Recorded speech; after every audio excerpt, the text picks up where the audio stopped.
Back on the SportsMax zone, we are down to the final category in the SportsMax Ultimate 11 one-day international discussions. The bowlers, specifically the fast bowlers, taking centre stage on this Thursday. We have 12 of them, and our panel of experts will cut the list to 6. They are Akram, Eunice, Alan Donald, Joel Garner, Sean Pollock, Dennis Lillis, Shane Bond, Curtly Ambrose, Brett Lee, Glenn McGrath, Michael Holding, and Richard Hadley.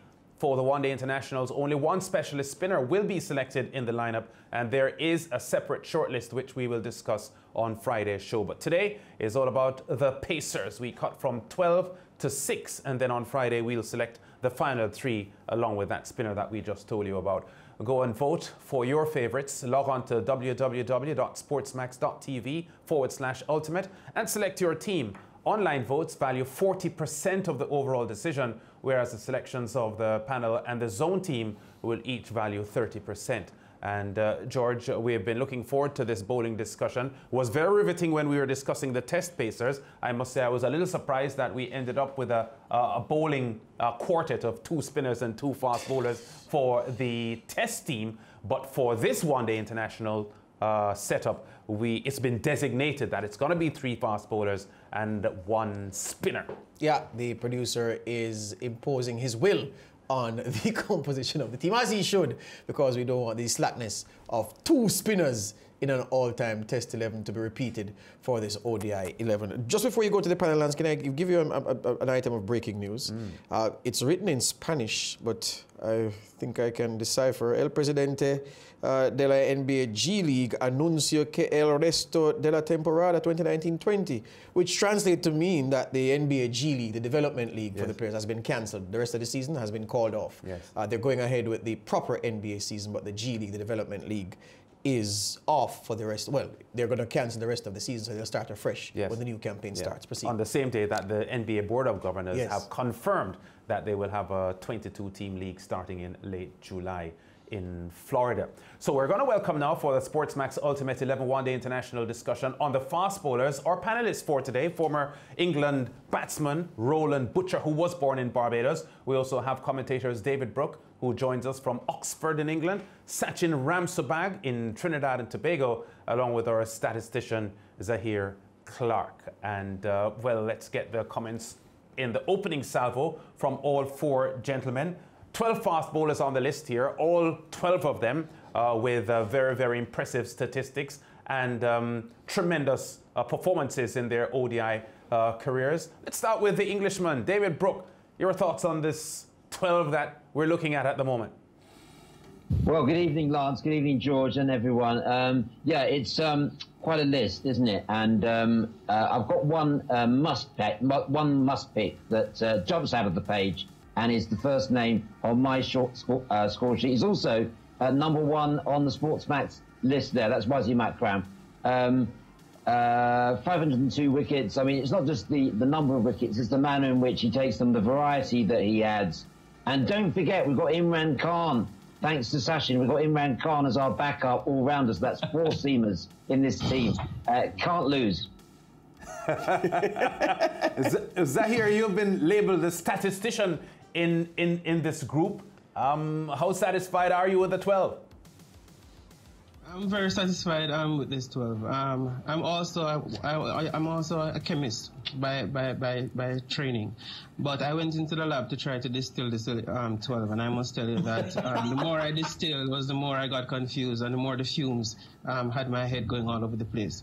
It's very difficult to decipher who we're going to find for the top 6. Even right now, I'm still struggling to decide my top 6.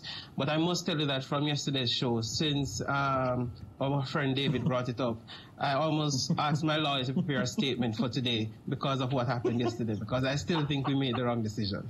But I'll accept the democratic vote. Well, that wrong decision was triggered by Sachin Ramsubag, who broke the deadlock. Sachin, any response to Zahir? Oh my goodness, some people say that the decision was the right one, but others said, I was a bit controversial in the way I did things. At least I have one supporter on the panel today, Mr. David. Hopefully when I come to England to visit, you can offer me a place of lodge. Hopefully we can have that wonderful meal over a cup of tea or something. But by the way, George, I think you can probably come to Trinidad. You might be a bit more accepted as a citizen. Your Spanish translation is pretty on point. That is absolutely brilliant, man. Top stuff. Anyways, back to the cricket, guys. Back to the cricket. Brilliant 12-man squad. My goodness, it is something really impressive. I took the hair out of my beard. I took the hair out of my head. I'm almost getting a receding hairline right now. It's been so difficult to pick the top 6, and indeed 502 wickets stands out on top of the list. But when you go down the list, you look at Alan Donald as well, magnificent bowler, even better economy rate, 2.84. Not much people, especially fast bowlers, can obtain such a great economy rate, especially in that time and even in this era. To have an economy rate of that caliber, it's something really, really special, and something that should indeed make my top 6. And Alan Donald, I think he may very well make my top 6. All right, Roland Butcher, the 12 that we've got to choose 6 fast bowlers from today, and then on Friday we narrowed down to 3 along with 1 spinner. Some of these fast bowlers on this list, Roland, would have been playing international cricket while you were yourself an international cricketer. How satisfied are you with the 12 that the producers have come up with? First of all, good evening to everyone. And yes, I mean, this dozen fast bowlers really, I don't think you could have picked a better 12 to represent this team. And really, it's going to be very difficult to choose which 6 are the best 6. But if you look at all these players, I mean, Wasim Akram, really fantastic bowler, has something to his armory that the others don't have. Left-arm fast bowler over the wicket. So he has something special. Alan Donald, known as White Lightning, what a great player he was. Of course, Michael Holding, the Rolls-Royce of all fast bowlers. Richard Hadley, top all-round cricketer, not just fast bowler for New Zealand, but very, very valuable with the bat. Shane Bond, out and out, very quick. Brett Lee, fantastic competitor, terrific pace. And then you've got people like Glenn McGrath, who really can put it on a dime. Raka Yunus, master of the reverse swing. Joel Garner, the ultimate fast bowler in any form of cricket. Dennis Lilly, as I said, young firebrand, then a fantastic bowler later on. And of course, Curtly Ambrose, like McGrath, you just really can put it on a dime. And of course, Sean Pollock, he has been an excellent cricketer. 12 fantastic bowlers. Unfortunately, 6 have got to go, but I think the 6 that we'll be left with will be well worth it. Yeah, just before we start cutting down to 6, just one quick comment here from Zahir, who, as we said, pays really close attention to statistics. There are 3 fast bowlers on this list, Zahir, who have played fewer than 100 one-day internationals. Joel Garner, Shane Bond, and Dennis Lilly. Would this, because we've had this discussion previously about the number of internationals that one player would have had, suggesting that he didn't play enough to properly make his imprint on an all-time squad like this. Does this hurt the likes of Garner, Bond, and Dennis Lilly, who, well, in Lilly's case, played only 63 ODIs? For me, it's going to play a factor in my decision. Just like how for the middle order batsmen, we never had someone like Zaire Abbas, my namesake, who played around 60 to 65 ODIs. And his record, even though very similar to Viv Richards, we never considered him for this. So for me, it's going to play a factor, but not that large a factor as with batsmen, because with bowlers, we know that the bowlers usually have shorter careers than the batsmen because of the rigors of the game. So for some of them, they might make the final 6 for me when I'm doing my distilling. All right. Well, you've mentioned how difficult the distilling process was for you. Since we're with you, Zahir, a quick comment on the players here in the 12, the fast bowlers here in the 12, who first of all are irresistible for you based on what they have delivered in their careers, and those that may not be so tremendous, starting with the first group that we're going to show you. Just a brief overview of what these players have offered in their careers. Akram, Donald, Holding, Hadley, Bond, and Brett Lee. Zahir Clark. Yes. Well, looking at this group, I must tell you, this group has quite a number of the characters that I think should be in that top 6. Someone like Akram, who we know that took most wickets in the ODI game. Anna Donald, who was a strike bowler for the South African team, as well as Michael Holding, who is ranked highly when it looks at in terms of averages and economy rates and strike rates. He's right up there when you look at all the different factors. When we look at someone like Hadley, he also is among the best. And Shane Bond, for me, if he had played a little bit longer, if it wasn't for the injuries, if it wasn't for things like being banned for going to the ICL, etc., I think he would have had a more stellar career. When we looked at the overall numbers in terms of the aggregates. Brett Lee, for me, he probably might be one of the first persons who would drop off this list for me, just because of his economy rate, and he was a little expensive. Yeah, David Brooke, Zaire just pointed out about Shane Bond, the fact that he didn't play a lot. I know he had injuries and so on, but he does have the best strike rate of them all here, and his average 20.88 Shane Bond statistically, even though he played only 82 ODIs. Pretty solid. Your views on him and the others in the first group? Yes, Lance, I don't think he's even the best New Zealander on this list, to be honest. So Shane Bond is first one to go. Just, yeah, fastest New Zealander to 100 wickets, but doesn't do it for me. Hasn't got that vital X factor. Compared to the rest of this company, I could think of other people that might be on the list in his place. So he's going to be one of the people to go. I'm supporting what the other guys are saying about Wasim Akram straight in there. But no, I think Shane Bond struggles to make the list in my view. All right, Roland Butcher, the first 6 that we're looking at. Any thoughts on them, one by one?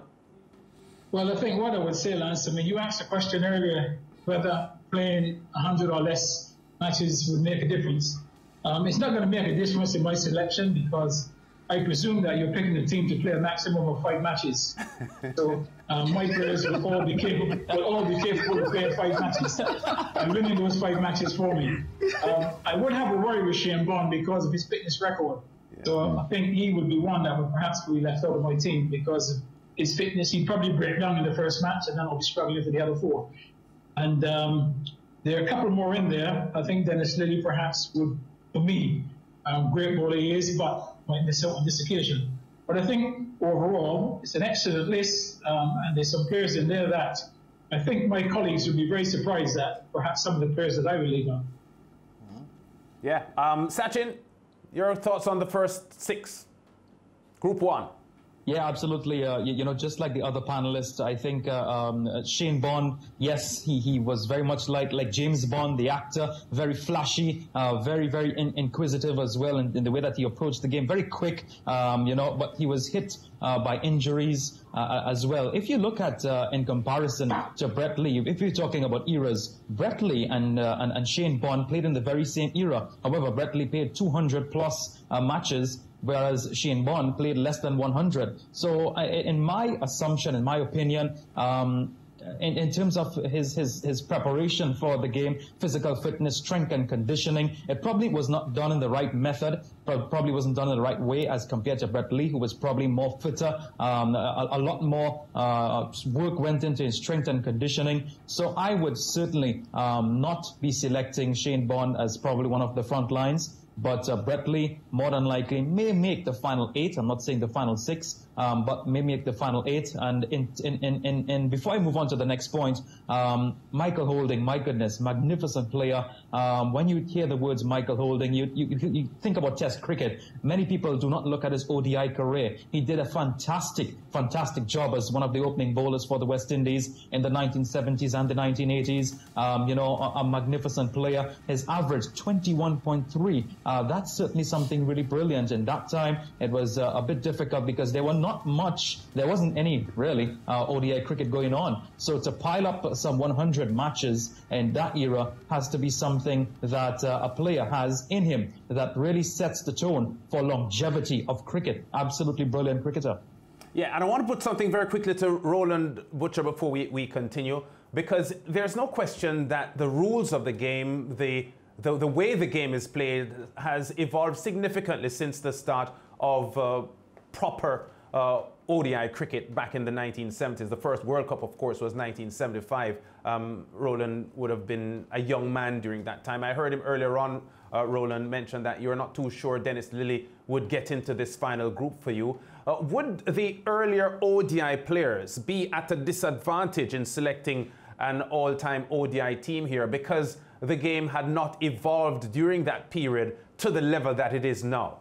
Roland? Yes, I think some of them will, Lance, will miss out simply because of that. But there are some players who played in that era, and there's some in this group here which will be certainly in this group.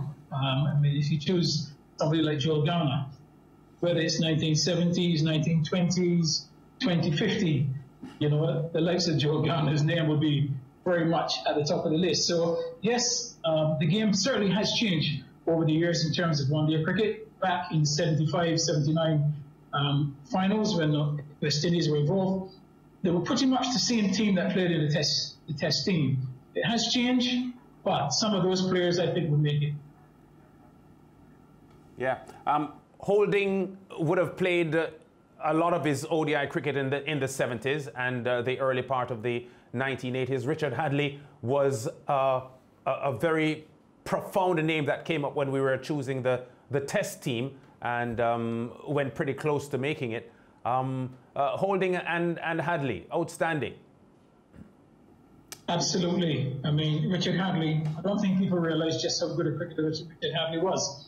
And most of the time you tend to worry about his bowling, but as a batsman, he was a very, very effective lower order batsman. So I think, you know, he's got a very good chance being this setup with his bowling and with his batting. Very aggressive bowler, had to do the bulk of the bowling for New Zealand because really they didn't have anything else from the other end, and he really was the first of their great fast bowlers. Yeah. David Brooke, Holding and Hadlee in this first group?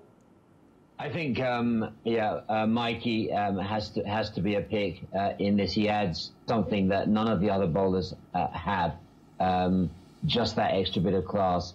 And as far as Hadlee is concerned, I guess I am a fan of Hadlee, and he was in my Test match squad. As far as this is concerned, when I see him next to Dennis Lillee, you know, he modelled himself on Dennis Lillee. Why go for Hadlee when you've got the real thing in this list? You've got the real man, Dennis Lillee. Hadlee modelled himself on Lillee, so Lillee would get my pick over Hadlee. Sachin, Hadlee, Holding? Hadlee is I mean, as Roland said, really stood out for his team, had to do the bulk of the bowling. On the other end, he really didn't have much support. Let's look at Pakistan as compared to his team. Pakistan, yep, they had Wazam Akram, Waqar Younis, Imran Khan. So there was a lot of support systems in play there for the Pakistani team. But, for Hadlee, there wasn't really much in there for him to support from the other end. So he really was the backbone of the team in terms of the attack from the fast bowling end. So he really did the bulk of the attack itself, while maybe some of the other bowlers did pick up a couple wickets in between from catches, maybe an LBW or two. But in terms of the all-out brutal attack from a fast bowler, Hadlee did the job for his team. Yeah, and in 20 seconds, Zahir, Hadlee, Holding, and Akram, who just missed out on the test team. For me, if we look at, for example, Hadlee and Holding, both of them feature in the top 5 among this 12 when it comes to averages and when we look at economy rates for this group. Also, we should also remember that of this 12, Holding is the one that has the best average playing in the World Cup in 11 matches, averaging 17 runs per wicket. When we look at these persons, we must say that they are excellent. But I must remind my fellow panelists, you're forgetting Ewan Chatfield. Remember, Ewan Chatfield was a good bowler for that New Zealand team, especially in the ODI game. All right, thanks, Zahir. We're going to go to a break now. When we come back, we will be cutting the 12 list down to 6 and reminding you, of course, that that has to be cut to 3 on Friday, along with selecting a spinner. We go to break, back with more on the Ultimate 11.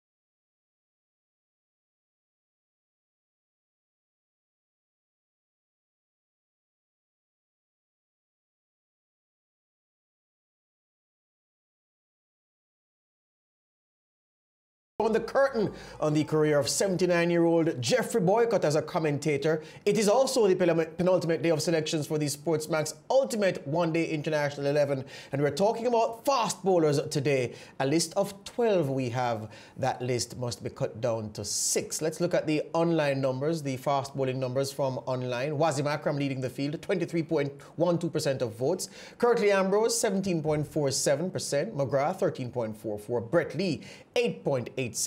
Michael Holding on the board with 8.6% of the votes. Where the spinners are concerned, it's a one-man show as Mutab Muralitharan. He has hogged 61.12% of all votes. Shane Warne, a distance behind, 19.42%. Shahid Afridi, 7.42%. Sakleen Mushtaq, 4.57%. And the man Anil Kumble, 4.03%. All right, so we had the panelists run the rule over the 12 in the first segment, marshaled by Lance. It's now time to do the cutting. So we're going from 12 to 6. We're going from 12 to 6. But, oh, beg your pardon, they looked at the first pane in the first segment, and now we are looking at the second pane in this segment. So the second group of 6, Glenn McGrath, Waqar Younis, Joel Garner, Dennis Lilly, Curtly Ambrose, and Sean Pollock. All right?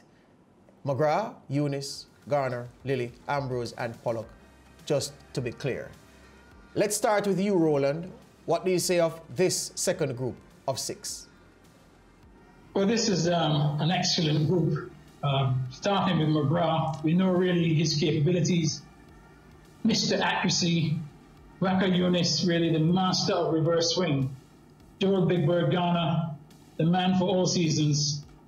The Dennis Lilly, the firebrand. Curtly Ambrose, like McGrath, really deadly accurate. And Sean Pollock brings up the rear. This is an excellent group here. Unfortunately, some of them will have to miss out. But I'm very happy with that group. Is this group of 6, Roland, stronger than the first group of 6? I would say in this group, perhaps they will probably, for me, 4 will probably come from that group. Ah, all right, I hear you on that. Zahir, this second group of 6, what make you of it? Once again, we have quality bowlers in front of us. But for me, I think at least 3 of them for sure will be falling out of my top 6. When we look at somebody like Curtly Ambrose, even though he's West Indian, Sean Pollock, and even Waqar Younis, when we look at averages and economy rates for these persons, and even strike rates, they find themselves in the bottom 3, bottom 4 for these. So on the basis of numbers alone, for me, I think those 3 for sure out of this last group might not meet my top 6. But for the others, excellent players we have there in front of us. For me, the others definitely might meet that top 6. Sachin. Yeah, brilliant group of players as well. You know, when you hear of Glenn McGrath, you'd think the ultimate Australian bowler of the modern era of the last 25 years or so. When you look at Waqar Younis as well, actually Waqar's stats surprised me because, I mean, I was not even born when Waqar Younis was playing cricket, so that's a big surprise for many people. But, you know, when I look at his stats, it really did surprise me for one-day international cricket to see his economy rate and his average so elevated. I thought it should have been a little bit better, seeing that he had that support on the other end many a times. Very unfortunate that it was not as great as it should be. Yes, he did pick up 400 plus wickets, but as I said, his average and his economy rate, his strike rate isn't where it should have been. He has some records as well, but it does not show on paper where it should really be. Joel Garner as well, magnificent bowler. The other panelists already touched on Joel Garner, so I don't need to expatiate much more about the great tall West Indian bowler. Dennis Lilly, the mustached one, brilliant player as well. Curtly Ambrose, accurate, extremely brilliant with his movements, seam movements into the batsman, away from the batsman. His height as well added some serious bounce. So that made it even more difficult to bat that bowler Ambrose. And to finish it off, Sean Pollock of South Africa. I managed to see a lot of Sean Pollock's games when I was in primary school. So when you look at Sean Pollock as a bowler, he is very accurate, very close to the action of Glenn McGrath, very accurate as well, and he's a handy player with the bat. So that in itself is a very important talking factor there, because for ODI cricket, yes, you have your batsmen, your all-rounder, your wicket keeper. However, in my opinion, I think depth in your batting is always important. David, let me hear you. Well, we think of great bowling partnerships, and Wasim Akram and Waka Yunis. It's very tempting to put both of them in to this team because they bowled so well together. They complemented each other. It was such a deadly combination. So a word there for Waka. And D.K. Lilly, Dennis Lilly, remodeled his action. You know, first of all, when he first appeared on the scene with his pace, had those stress fractures, remodeled his action, came back in without the pace, but just as effective. And as I say, he was the role model for Richard Hadley. So there's two names that I want to put forward, Waka Yunis and Dennis Lilly. So it makes the choice all the more difficult, I think.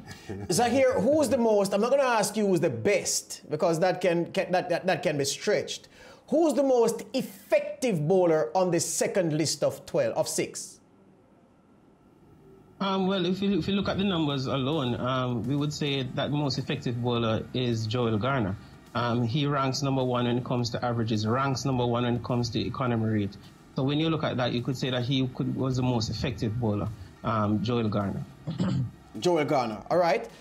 So number 1 ODI bowler, best ever figures in the Cricket World Cup final, 5 for 39 way back in 79 and 146 wickets, 98 games at 18.84. Roland, of the second 6, if you had 2 wickets to get, the track was giving something to the bowlers, but the batsmen also felt comfortable playing through the line of the ball. You had 2 wickets to get, 6 balls left, and the batting team needed 11 runs to win. Which of these 6 would you be most comfortable and trusting with the ball? The second 6.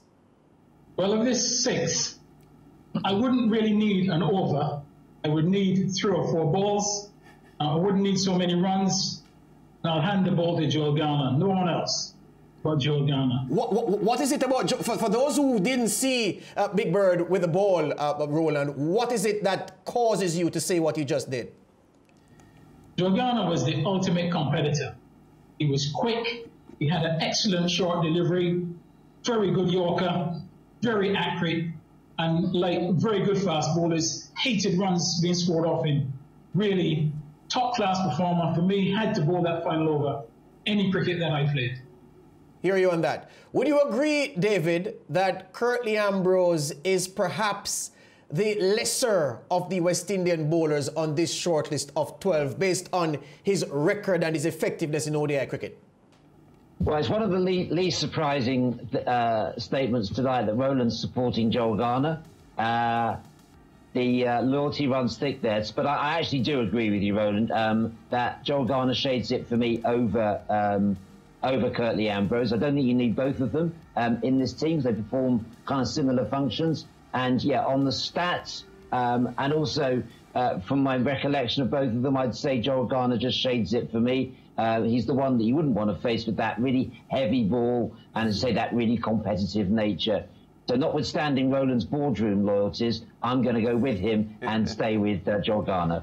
All right, Sachin, based on what you would have seen and what you would have studied, which of the 6 on this second in this second group would you say is the weakest of the bunch? If we can call these great bowlers to a man weak, which of these 6 would you say is the weakest on the second list of 6 in the second group? Unfortunately, based on the statistics, I have to go with Waka Yunis. It is really unfortunate that I have to call his name as part and his name and weakness in the same sentence. But based on what we have in front of us presented on this plate, Waka Yunis would, for me, be the weakest of the crop. Is that true, Zahir? I probably might disagree with him. Of all the 6 on this last group, I think probably Pollock might have been the weakest. When we look at Pollock, he ranks 11th or 12th, I think, when it comes to average and strike rate among this group. Waka Yunis is much higher in the other parameters. So I would probably think Pollock probably is the weakest of this group. Yeah, and gentlemen, as we get close to voting, let's look at as we look at Sean Pollock's profile. 393, 24.5, 26 with the bat, took 5 wicket hauls in ODI and most ODI wickets at home. Again, we're restricting these comments to the second group of 6. Of this group, gentlemen, of this group, which of these bowlers, and it's a different question to asking which is the most effective, which of these bowlers, if you had them all available in your team and you had a decisive final over to deliver, which man gets the ball on a track that is playing even? David, quickly, which of these 6 are you trusting more than the others? I'm going with Big Bird. Yeah, a Big Bird for that final over for me. Sachin? Yeah, Joel Garner. Best economy rate, best average. Height, good bounce. Zahir? The man from Barbados. Joel Garner. Roland, must I come to you or do I know your answer already? Well, you know my answer. That to me, Joel Garner. Even if the wicket is a short front, Joel Garner. Lance? Big Bird. Big Bird, yeah. I agree with them 100%. So that's another way, folks, of asking if Joel Garner catches everybody's fancy. It's just another way I asked that question. All right, gentlemen, we are at that point where we're going to look at the names once again on both lists. The first group, the second group, 12 names, and then we're going to ask you to do the business of shaving this list of 12 down to 6. Let's go.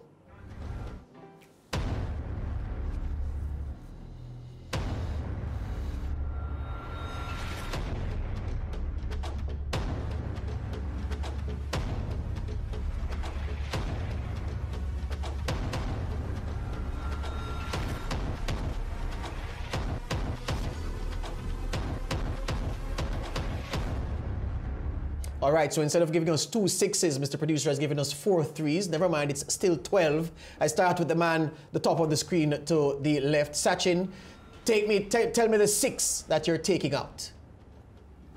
The 6 that I'm going to be removing, let's start with Glenn McGrath.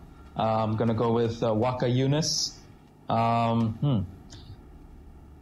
Shane Bond, Brett Lee, so that's 4.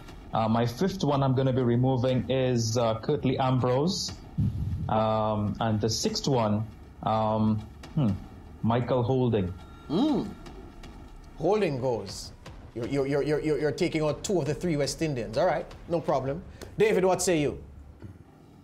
Stop and take a breath there to see Mikey go. He's very much on my list, so I'm not touching Mikey. He stays. I'm losing Glenn McGrath. I think we've got that sort of metronomic accuracy covered elsewhere. I'm taking out Curtly because we've got Bird to take his role. I'm taking out Hadley because he's a poor man's Lily. I'm taking out Brett Lee and Sean Pollock and Shane Bond. Hear you on that. Let's go to Zahir.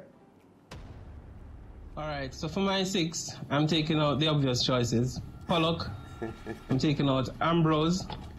I'm also going to be taking out Donald, Waqar Younis, Brett Lee, and the last position, it was a toss-up for me between Dennis Lillee and Shane Bond, and both of them had the least amount of matches. But for me, I'm going to go with Shane Bond, and the big reason is Dennis Lillee had the worst average of this group when it came to the World Cup. In 4 matches against the West Indies, they thrashed him in the World Cup. And for me, that's the reason why I'm going to go with Shane Bond over Dennis Lillee. Meaning you're keeping Shane Bond and tossing Dennis Lillee out? And they're tossing Dennis Lillee out. Excellent. Sure.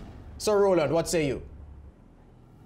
Well, with a heavy heart, these 6 have got to go, I'm afraid. I'm going to get rid of Alan Donald, Shane Bond, Brett Lee, Glenn McGrath, Dennis Lillee, and Sean Pollock. You're keeping Waqar Younis, Roland? I'm keeping Waqar. Ooh, he's the only man who has kept Waqar off the 4. Why are you keeping Waqar, Roland? What's so special about him? Well, in Waqar, he is somebody who can bowl either at the top or at the death. Like Joel Garner, he has a crashing Yorker as well, so I would either use him at the top, or if I'm using the like of Ambrose and Wasim Akram at the top, at the back end, I would want someone like Waqar Younis to partner Joel Garner right at the back end of the innings. But if I read your dominoes correctly, Roland, if you're keeping Wasim Akram and you're keeping Big Bird, why would you need Waqar Younis to bowl Yorkers, my friend? Well, because then it gives me the flexibility of where I use Wasim Akram. Wasim Akram can bowl at the top, like And if necessary, he may not even have to come back. But I want that sort of hostility at the top of the innings. And I'm going to supplement that with the likes. Nobody has mentioned Richard Hadley yet, but Richard Hadley certainly makes my team, because not only for his bowling, but what he also gives me with a bat. Excellent. Excellent. Your opinion is yours, your reasoning is sound. All right, so I was buying time for my producer to do the machinations based on what you would have cut out, and he is ready. But he says that there are 5 clear omissions and 3 names that we will need to come back to vote on to get it down to 6. So let's see what he has done based on what you have said so far. These are the cuts.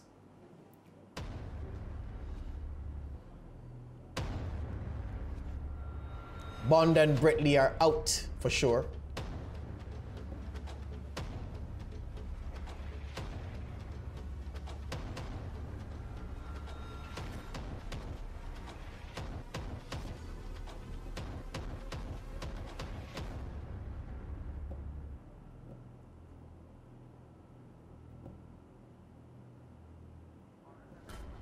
All right, so Bond, Brett Lee, McGrath, Ambrose, and Pollock. The South African is gone. 2 Aussies are gone, McGrath and Brett Lee. Our West Indian is gone, Curtly Ambrose, and the lone, well, one of 2 Kiwis on the list, Shane Bond, he's also gone.